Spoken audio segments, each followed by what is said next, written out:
자, 이렇게 해서 전자가 발견될 확률이 제로인 면은 핵을 기준으로 해서 이 매듭면이라고 하는데 크게 강매듭면과 방사상 매듭면이라고 나타나 있죠. 자, 이렇게 해서 매듭면은 크게 강매듭면과 방사상 매듭면으로 나타나는데 그때 방사상 매듭면이라고 하는 것은 먼저 어떻게 표시가 되고 있습니까?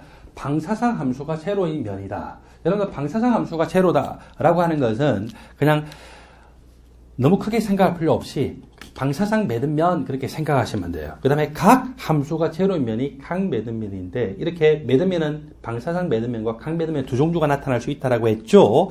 방사상 매듭면의 수는 쥐양자 수가 빼기 각 운동량 양자수 빼기 1입니다. 그리고 강매듭면은 L값과 똑같습니다. 즉 부양자수 각 운동량 양자수 값과 똑같죠. 여러분들 교재 앞에서 이미 설명을 드렸었어요. 여러분들 교재 어디서 설명했냐면은 33쪽에 각 운동량 양자수 이야기했죠. L값의 숫자 0, 1, 2, 3 이런 것들이 다 뭐라고요? 각 매듭면의 숫자라고 했고요. 그거를 지금 이런 식으로 다시 한 번 더 정리를 한 겁니다. 그래서 정리를 해보면은 방사상 매듭면의 수는 N 빼기 L 빼기 1이고 그리고 각 매듭면은 바로 L값 그 자체다라고 생각하시면 됩니다. 각 매듭면 먼저 다시 한번 정리해 보면은 L값이 0이다 라고 하면은요 이게 S 오비탈인데 각 매듭면의 수가 0개예요. 각 운동량 양수 값이 1이다 라고 하면 P 오비탈인데 그 각 매듭면의 수가 1개라는 거죠. 그리고 L값 각 운동량 양수가 2라고 하는 것은 D 오비탈인데 그것은 각 매듭면의 수가 몇 개라는 거예요? 2개라는 거죠. 여기서 D 오비탈에 대해서만 한 가지 조심하셔야 되는 게 있는데 D 오비탈 중에서 dxy 오비탈, dyz 오비탈, dzx 오비탈, 그리고 dx제곱 마이너스 y제곱 오비탈은 모두 네이클로바 형태로 생겼기 때문에 각 매듭면의 수가 2개가 맞아요. 그런데 dz제곱 오비탈은 각 매듭면의 수가 1개다라고 하는 것을 여러분들이 조심을 하셔야 됩니다. 왜 그러냐면은 dz제곱 오비탈은 G축을 따라서 전자가 발견될 확률이 이런 식으로 표시가 되어 있죠. R형 형태로 표시가 되고 그리고 이것에 대해서 수직한 방향으로 X축, Y축이 존재하는데 이렇게 도너커리 형태로 또 매듭면이 존재하죠. 각 매듭면은 핵의 위치를 포함하면서 전자가 발견될 확률이 제로인데 dxy 오비탈이다 라고 하면은요 X축, Y축 사이에서 전자가 발견될 확률이 제로인 면이고 그렇게 보니까 핵의 위치를 포함하는 각 매듭면은 1개, 2개 맞잖아요. 나머지도 그런 식으로 2개가 맞는데 여기서는 핵의 위치를 포함하는 각 매듭면이 어떤 식으로 들어올 수밖에 없을까요? 예, 이렇게 콘 형태로 들어올 수밖에 없대요. 그 다음에 이렇게 콘 형태로 들어왔다는 걸 연장을 해보면은 이런 식으로 계속 연장이 되죠. 그래서 이렇게 위에 1개, 밑에 1개가 아니고 요거 전체가 그냥 1개짜리예요. 그래서 이 dz제곱 오비탈은 이렇게 각 매듭면이 예외적으로 1개고 나머지 dxy, dyz, dzx, dx제곱 마이너스 y제곱 오비탈만 각 매듭면이 2개다라는 식으로 암기하시면 됩니다. 방사상 매듭면, 구 매듭면의 숫자를 암기하는 방법을 이야기해 볼까요? N값이 1일 때는 1S 오비탈만 있어요. N값이 2일 때는 2S, 2P, N값이 3일 때는 3S, 3P, 3D, N값이 4일 때는 4S, 4P, 4D, 4F, 그리고 N값이 5일 때는 5S, 5P, 5D, 5F, 5G 이런 것들이 있습니다. 자, 여기서 S 오비탈부터 시작을 해봅시다. S 오비탈은요, 1S 오비탈부터 있죠. 1S, 2S, 3S, 4S, 5S, 6S 있는데 몇 개부터? 0개부터 시작해서 0개, 1개, 2개, 3개, 4개, 5개. 그 다음에 P 오비탈은 1P 오비탈 없어요. 2P 오비탈부터 있죠. 그래서 2P 오비탈부터 0개, 1개, 2개, 3개, 4개. D 오비탈은 2D 오비탈도 없고 1D 오비탈도 없죠. 3D 오비탈, 4D 오비탈, 5D 오비탈 이렇게 있잖아요. 여기서 또 몇 개부터? 0개, 1개, 2개, 3개. 그리고 F 오비탈은 3F 오비탈 없죠? 2F 오비탈 없죠? 4F 오비탈부터 있잖아요. 여기서부터 0개, 1개, 2개. 이것들이 바로 이 공식에서 구한 이 방사상 매듭면의 숫자하고 동일합니다. 그래서 여러분들 이런 거 이렇게 암기를 하셔도 상관이 없습니다. 여러분들 교재 37쪽을 보니까 섹션 14 다전자 원자의 전자 배치 원리가 나왔습니다. 수소 원자는 핵을 기준으로 해서 전자가 1개만 존재합니다. 그걸 우리는 1전자계라고 하죠. 1전자계는요, 오비탈의 에너지 준위가 주양자수 값에 의해서만 결정됩니다. 그런데 헬륨 원자와 같이 전자가 2개 이상인 다전자계에서는 전자 간의 반발력이 존재를 하기 때문에 그때는 오비탈의 에너지 준위가 주양자수뿐만 아니라 뭐에 따라서도 같이 결정됩니까? 각 운동량 양자수에 의해서도 영향을 받죠. 자, 이렇게 전자가 2개 이상인 다전자 원자들의 경우에 전자를 채울 때는 어떤 방식으로 채울까? 3가지 원칙이 있습니다. 첫 번째는 아우프바우 원리라고 하는 거. 아우프바우라고 하는 것을 영어로 하면 빌드업이에요. 한자로 하면은 축조, 이 성을 쌓아간다라고 하는 그런 의미죠. 그 다음에 두 번째는요, 후트의 규칙이라는 것이 있습니다. 세 번째로 마지막이죠. 파울리의 베타 원리라는 것이 있습니다. 자, 이 원칙에 따라서 전자를 각각의 오비탈에 채우게 되는데, 첫 번째 아우프바우 원리부터 이야기해보죠. 아우프바우 원리의 핵심적인 내용은 2가지예요. 첫 번째는 전자가 어디부터 채워진다고요? 전자는 오비탈에 존재하는데 에너지 준위가 더 낮은 오비탈부터 채워지더라. 그리고 아우프바우 원리의 2번째예요. 그럼 어느 오비탈이 에너지 준위가 낮을까? 1s 오비탈이 제일 낮아요.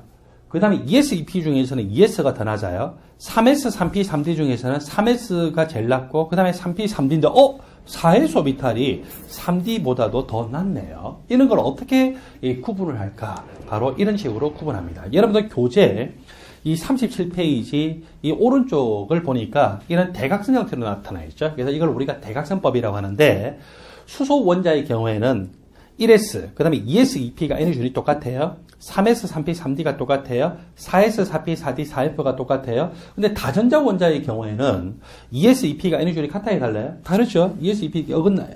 3s, 3p, 3d, 3s보다 3p가 더 높고 3d가 또 더 높죠. 4s, 4p, 4d, 4f도 어때요? 4s보다 4p가 더 높고 4p보다 4d가 더 높죠. 4d보다 4f가 더 높잖아요. 그래서 그렇게 더 높은데 이거를 대각선법으로 하면 돼요. 자, 이렇게 대각선으로 쭉쭉쭉 나가서 여기에 전자가 첫 번째로 채워지고 그 다음에 2s, 그 다음에 2p, 3s, 그리고 3p, 그리고 3d 채워지기 전에 4s, 그리고 3d, 4p, 5s 채워지고 난 다음에 4d, 4d, 5p, 6에서 채워지고 4f 이런 식으로 전자가 채워지는 순서가 오비탈에 결정되더라는 거죠. 그래서 그렇게 해서 정리를 해보니까 이런 식으로 1s, 2s, 2p, 3s, 3p, 4s, 3d, 4p, 5s, 4d, 5p, 6s, 4f, 5d 이런 순서로 전자가 채워지고 여기가 에너지가 제일 낮아요. 전자가 나중에 채워지는 오비탈들이 원자 상태에서 에너지가 상대적으로 더 높다라고 하는 것을 기억을 하세요. 자, 다시 아우프바우 원리를 정리합니다. 아우프바우 원리는 크게 2가지예요. 각각의 오비탈에 전자가 채워질 때는 어디부터 전자가 채워진다? 에너지 준위가 낮은 데부터 채워진다. 그러면 에너지 준위가 낮은 것을 다전자 원자의 경우는 어떻게 구하느냐면은 대각선법에 의해서 보니까 1s 오비탈이 에너지 준위가 제일 낮더라. 그리고 이쪽으로 가면 갈수록 에너지 준위가 더 높더라라고 하는 것입니다. 다전자 원자의 전자 배치 원리 2번째는 훈트의 규칙입니다. 전자의 에너지 상태가 동일하다라고 하는 것은요, 이것은 에너지 준위를 결정하는 오비탈의 에너지 준위를 결정하는 것이 주양자 수와 각 운동량 양자 수죠. 그러니까 주양자 수도 서로 같은 오비탈이에요. 각 운동량 양자 수도 같은 오비탈이에요. 그렇기 때문에 그 오비탈들은 에너지 준위가 똑같습니다. 자, 그렇게 에너지 준위가 똑같은 오비탈이 한 개가 아니라 2개 이상이 될 때는 어떻게 채운다고요? 각각의 2개씩 채우고 나중에 또 1개 채우고 이런 게 아니라 각각 1개씩 먼저 채운 다음에 그리고 마지막에 가서 이제 쌍으로 채운다라고 하는 것이죠. 한 오비탈에 전자가 2개 존재할 때 전자 간의 반발력을 최소화하기 위해서 1개씩 먼저 채운다는 원리입니다. 탄소 원자의 예를 가지고서 여러분들 37페이지 아래쪽에 나와 있어요. 자, 탄소 원자를 볼까요? 이 전자 배치는 바로 다음에 나오지만 우리가 여기서 한번 해봅시다. 탄소는 6번 원소예요. 6번 원소니까 바닥 상태, 원자 상태에서 전자수도 몇 개일까요? 예, 전자수도 6개가 존재하겠죠. 전자수 6개 존재하는데 1s 오비탈에 전자 2개가 채워졌어요. 그 다음에 지금 바로 앞에 아우프바울리 했던 바에 의하면은 2s 오비탈에 전자 2개 채워지죠. 그리고 2s 오비탈 다음에 어디 채워집니까? 2p 오비탈에 채워지는데, 자, 2p 오비탈은요, p 오비탈이 이 자기 양자수를 고르면 EPX 오비탈, EPY 오비탈, EPZ 오비탈 이런 식으로 세 종류가 존재할 수 있어요. 그때 EPX 오비탈에 두 개가 먼저 다 채워지느냐? 그러면은 EP 오비탈, EPX 오비탈, EPY 오비탈, EPZ 오비탈에서 이 세 개 오비탈 중에 각각 한 개씩 먼저 채우느냐? 한 개씩 먼저 채워진다는 거죠. 왜냐면은 같은 한 오비탈에 전자가 두 개가 존재하면은 전자 간의 반발력이 크죠. 이렇게 있는 것보다는 EPX 오비탈은 전자가 주로 어느 축을 따라서 X축을 따라 존재하죠. EPY 오비탈은 전자가 주로 Y축을 따라 존재하고 전자가 존재하는 공간적인 배양이 다르기 때문에 반발력이 최소화될 수 있죠. 이런 원리를 뭐라고 합니까? 훈트 기치. 그래서 지금 EPX, EPY, EPZ와 같이 주 양자수 2라고 하는 것은 n 값이 2입니다. 그리고 p 오비탈이라고 하는 것은 l 값이 얼마라는 거예요? 1이라는 거죠. 그런 오비탈이고 여기서는 자기 양자수가 달라요. 적어도 주양자수와 각운동량 양자수가 같으니까 EPX와 EPY와 EPZ는 n의 준위가 같죠? 그런 오비탈이 두 개 이상일 때는 반드시 전자를 두 개를 먼저 채우는 것이 아니라 한 개씩 먼저 채우고 나중에서야 어때요? 쌍으로 채운다는 원리. 이게 바로 훈트의 규칙입니다. 자, 훈트의 규칙은 결국 오비탈의 n의 준위를 결정하는 것은 주양자수뿐만 아니라 뭐도 관여한다고요?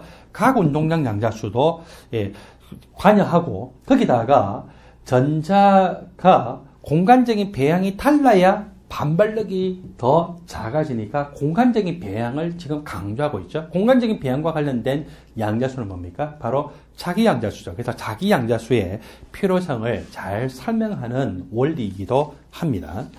여러분들 교재 38쪽을 보니까 세 번째 다전자 원자의 전자 배치 원리입니다. 파울리 베타 원리인데 파울리 베타 원리의 가장 중요한 내용은요. 크게 두 가지예요.